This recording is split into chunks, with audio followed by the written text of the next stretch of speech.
Bon mercredi à tous. Aujourd'hui, on parle de sortie de zone contrôlée avec un placement en zone offensive là, contrôlé aussi. Appelé breakout, break-in. Bonne capsule. Comme pendant l'intro, sortie de zone d'un côté. Après, on va parler d'un placement de rondelle en zone offensive là, pour créer un placement et prendre le contrôle rapidement. Là. On en parle plus tard. À ma droite, c'est simple, c'est une sortie de zone très basique. Je n'ai pas voulu mettre la barre haute.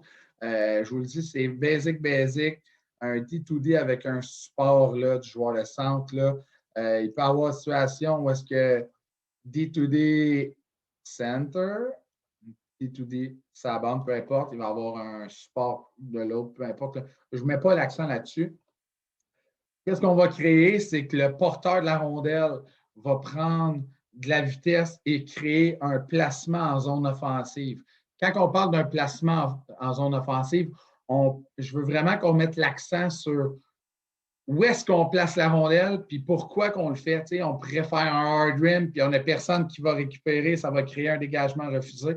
Moi, aujourd'hui, c'est la capsule que je vais vous montrer à la fin. Vous allez voir, le dessin est semblable. Là.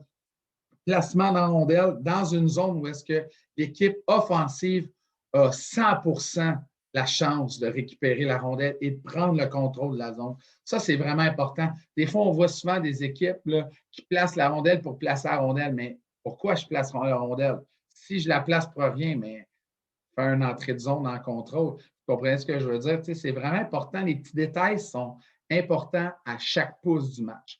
Fait que cette situation-là, on va créer une course contre l'adversaire. C'est là qu'on va parler un petit peu plus tard du icing hybride. Fait que sur la séquence là, de sortie de zone, là, ça s'est fait D2D, joueur de centre peut être en contrôle ou être en support aux joueurs sur la bande, ça c'est bien correct. L'ailier sur la bande, lui, son rôle, c'est simple, c'est lui qui va créer la course, c'est lui qui va créer, de vouloir prendre la rondelle, l'option pour prendre la rondelle en zone offensive le plus rapidement possible. Mais c'est vraiment important que, peu importe que ce soit le centre ou l'ailier sur la bande, il faut qu'il y ait un timing, il faut qu'il y ait une prise d'information prise par les deux.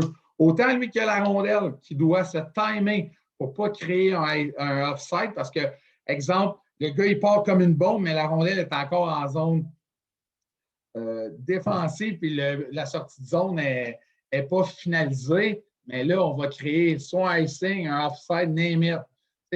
C'est pas bon, là. En bout de ligne, là, tout il faut que ça soit au quart de tour et c'est très faisable. Là. Le contrôle, lui qui a le contrôle de la rondelle, c'est lui le chef d'orchestre. La seule chose, c'est que tu as l'autre qui veut jouer de la flûte, s'il vous plaît. Fait quasi ça dans le fond. Là, ça fait trop gros.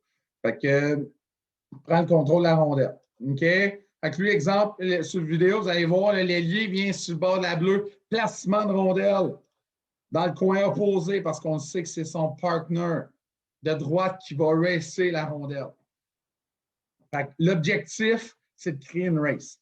C'est là qu'on va parler du icing hybride rapidement. Placement de rondelle en bas. Icing hybride, c'est une course entre un joueur offensif-défensif. Où est-ce qu'ici, là, vous voyez, il y a une petite ligne imaginaire sur la pointe de mise en jeu. C'est le premier qui arrive. Le premier qui arrive au point de mise en jeu remporte la course. Si c'est joueur défensif, ça crée un dégagement refusé, ça va créer une mise en jeu dans la zone adverse. Si c'est joueur offensif, mais qui gagne la course, mais on continue le jeu, prend le contrôle de la zone. Mais c'est vraiment important, puis c'est un bel aspect du match de hockey.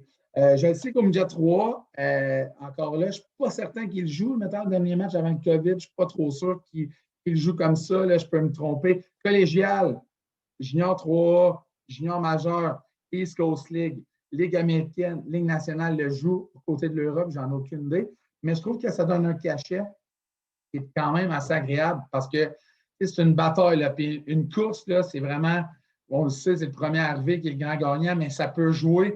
C'est un détail important. Soit que tu marques un filet en zone offensive ou tu donnes une chance de te rapprocher de l'adversaire du filet en faisant un face-off. Des fois, ça peut être en fin de chiffre parce que les joueurs sont fatigués, n'ont plus de gaz. Ça peut jouer, puis dans les ligues que je vous ai énumérées, mais ils n'ont pas le droit de changement sur le icing. Fait que tout est calculé au quart de tour. Fait que si tu le fais, mon homme, patine, puis time-toi entre les deux joueurs. Placement de rondelle, puis après ça, mais vous savez la suite. Dans cette situation-là, vous allez voir dans la vidéo, là, c'est le joueur offensif qui remporte la course. Il prend le contrôle pendant ce temps-là, mais les coéquipiers arrivent et ils ont le temps de s'installer pour un set play en zone offensive. J'espère que vous appréciez, j'espère que vous avez compris. Comme d'habitude, si tu n'as rien compris, c'est expliqué. Cette vidéo il est là pour me backer. J'espère que vous avez apprécié, je me répète beaucoup, mais merci d'être là et à bientôt.